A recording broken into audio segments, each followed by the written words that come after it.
Guys, Dot Messchuck here of Raw Wanderlust, and today I wanted to open a topic for discussion and invite you to, give me your remarks and your opinions at the bottom in the comment section below, and yeah, just express something that's been on my mind a lot lately, and that is immigration and the difference between being an expat and being an immigrant, and if there is a difference. And then also being a refugee and what all of these words mean and why we assign these labels. I, by choice, have decided to live outside of the US for the majority of the last year. Out of the last 10 months, I've lived 2 of the last 10 months inside the US. And by definition, by some people's definition, I would be considered an expat or an expatriate. Which is basically someone that chooses of their own free will to leave their country. But generally, the socioeconomic class, maybe it's the socioeconomic class, maybe it's the color of your skin. I don't know. It's kind of a weird thing, but it's like because of my status as an American middle class citizen, I am an expatriate. But someone, say, in Mexico who is just trying to make a better life for them and their family, who comes up to the U.S. to work, would be considered an immigrant. And we have to control our borders from the immigrants. And it's like, well, wait a second. Why is someone, like, I understand the circumstances are different. Like, I don't need to leave the country for work. But I'm trying to create a better life for myself. Like, I'm trying to do things the way I want to do them. So I consider myself an immigrant by that definition. I don't know. It's just kind of weird, I think, how we throw these words around and without really knowing it or even meaning it, there's like connotations that come with these words. And the reason it's been on my mind a lot lately, besides the fact that I travel a lot, is that I'm in Spain right now, and all over the news right now, every single time you turn on the television, there's something about this refugee crisis. There's these Syrians that are coming, like thousands, by the thousands, they're coming into Europe, into Hungary and parts of Germany and other parts of Europe where they're fleeing for their lives, literally. Like, they are scared for their lives, which is obviously a much different circumstance than what I'm in, traveling the world, but I feel this disparity between people like me who are traveling because we love it and it inspires us and we want to see the world and get to know the people and the cultures that we live in this world, and versus people like the Syrians who are just trying to live, basically just trying to not die, and other people who live in these countries, in these Western countries, having issues with that, like having issues with letting them in because of laws and because of money and taxes and jobs and all of this stuff. But it's like, wait a second, do you not realize that these people they're just trying to live? Like, it's that basic, it's that simple.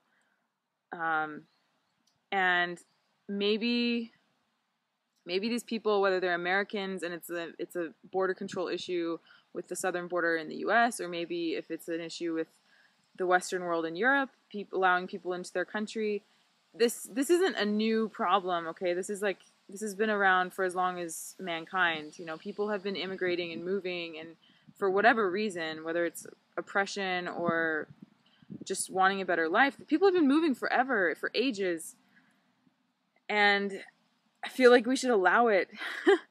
It's really, really basic, and it's really obvious to me. Like, we should allow people to go where they want to go. Like, this is a huge world that we live in, and on the one hand, I understand that there are borders and, like, it exists. It's just a fact.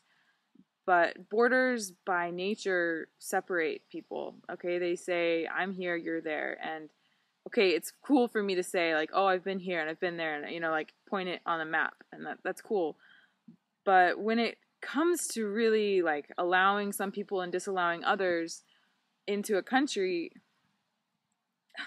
I have problems with that.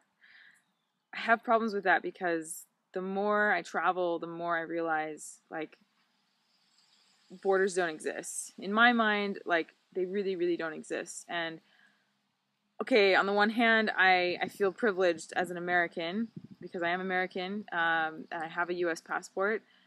I can travel pretty freely in the world, okay? And I feel extremely privileged because of that. But I don't feel a lot of American pride. Like, maybe that's sad. I don't know. I don't feel like super duper American because, and I don't feel bad about that. I feel like I'm a world citizen. Like, I live on planet Earth, and I live with the Syrians, and I live with the Spanish, and I live with the Americans, and I live with everyone. Like, we all are in this together.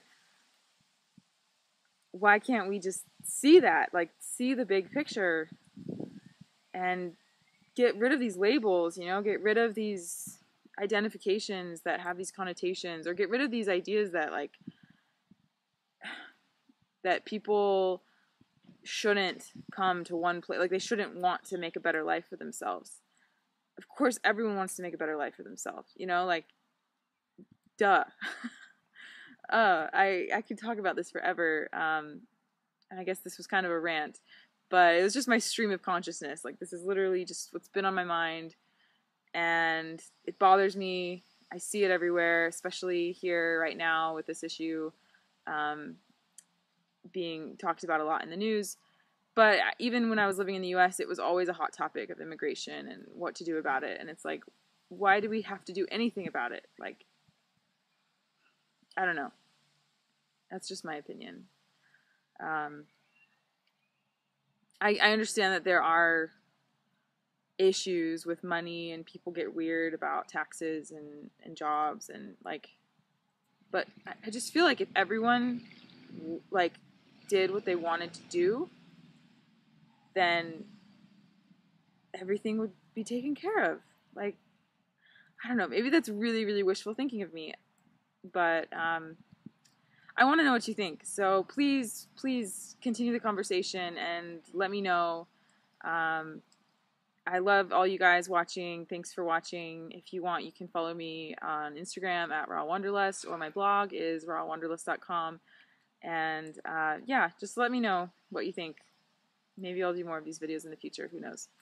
Till next time. See ya.